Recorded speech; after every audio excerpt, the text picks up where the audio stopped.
খালি গরু রাম দাঁড়া এই পাঁদরে গরুর কাছে যাই তো দাঁড়াবেন একটু দাঁড়ান ভালো লাগবে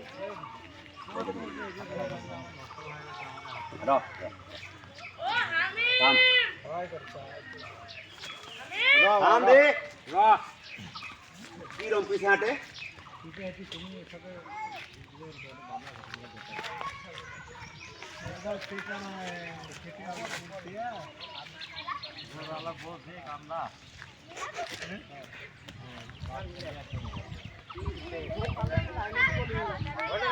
গরুটা মনে হয় যে অনেকদিন ধরে খাওয়াচ্ছে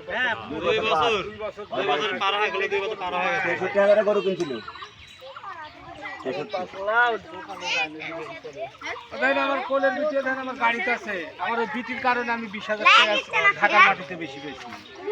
20,000 খালি ওই গরুর একটা নাম রাখি চলো নামটা হলো ডিজে যত লোক আসে খালি একটা ডাক দিতে হবে দেখো তোমার লোক ডাক দিয়ে খাওয়া হয় টাকা টাকা দামের কারণে 20,000 বেশি বিক্রি করি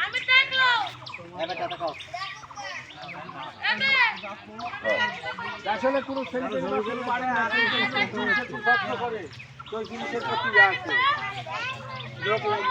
আর আছে ধরা কি ব্যাপার